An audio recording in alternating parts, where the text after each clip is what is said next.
有啲地方咧就係喺個廁所入邊冇問題嘅喎，啲磚好靚仔喎，但係佢都有滲水。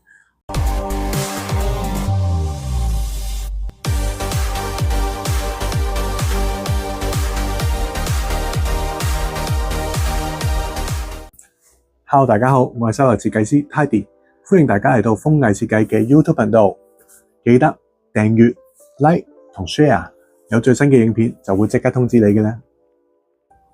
咁跟住咧，我就會俾一啲影片大家睇一睇，我驗樓啊嗰度就會睇翻乜嘢滲水啊嘅嚴重性啊。咁譬如牆身嗰個起晒泡啊，咁或者有啲地方咧就係喺個廁所入邊冇問題嘅喎，啲磚好靚仔喎，但係佢都有滲水，令到出邊啲房間啊、走廊啊嗰啲都會起晒泡。跟住之後睇下影片就會知嘅啦。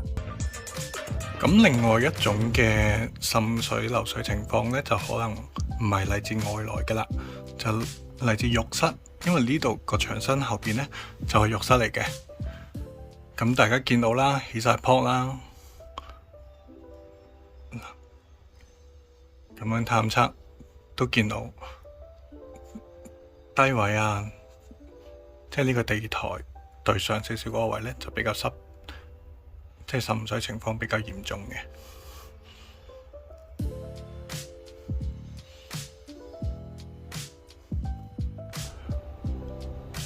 大家有眼得見啦，漲晒，全部都係滲水嘅。呢一啲咧，全部都係由後邊浴室嗰個滲晒出嚟嘅。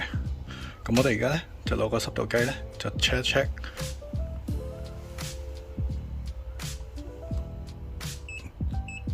好犀利，同埋多數滲水漏水嘅情況咧，都係低位嘅。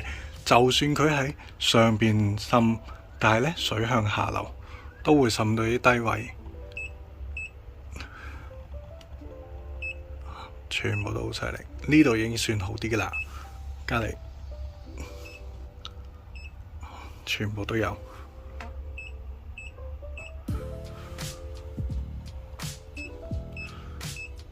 呢個仲嚴重添，所以如果要解決呢個問題呢，就係一定要喐咗個廁所，即係將成個廁所呢就拆晒啲磚啊，再重新做過晒啲防水呢，咁樣先至唔會再有呢種情況出現嘅。咁呢，呢一個位置呢，就係頭先講嘅放嗰埲牆嗰個位置，即係呢度呢。牆身後邊就係睡房啦。咁我哋亦都可以試一試咧，呢啲磚咧有冇空鼓嘅。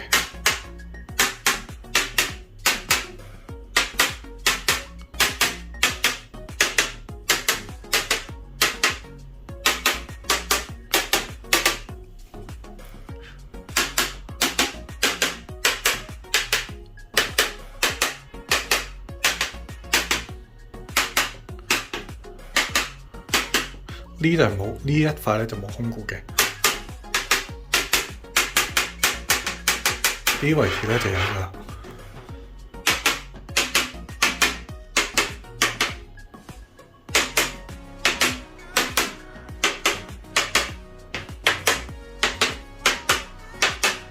呢塊呢位都有嘅。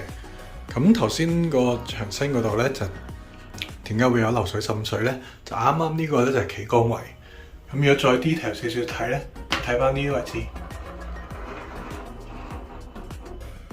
你見到一條黑色邊噶嘛？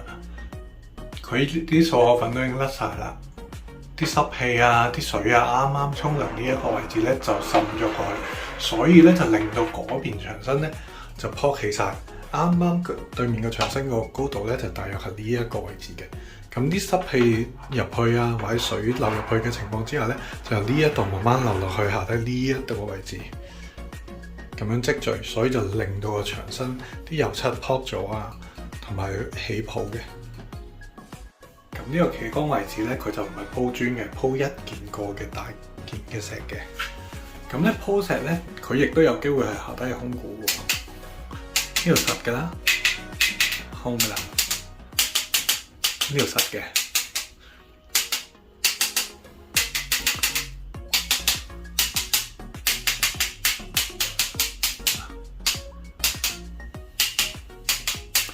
但係咁佢下底呢啲空咗嘅話咧，會唔會影響防水層咧？就未必會影響防水層嘅，因為佢一見過啲水咧就會直流過嚟，直去嘅。但係最重要，佢影響防水層啊，或者係滲水流水嗰啲咧，就可能係啲牆角位啊，或者磚罅位啊，呢啲就最大機會嘅。好似呢啲位亦都係啦，聽得出咧，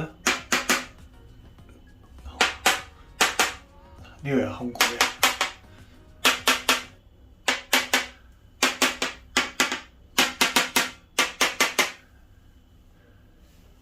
咁呢啲情況咧，呢啲磚咧就正常係需要更換，同埋要個底要做翻晒防水嘅。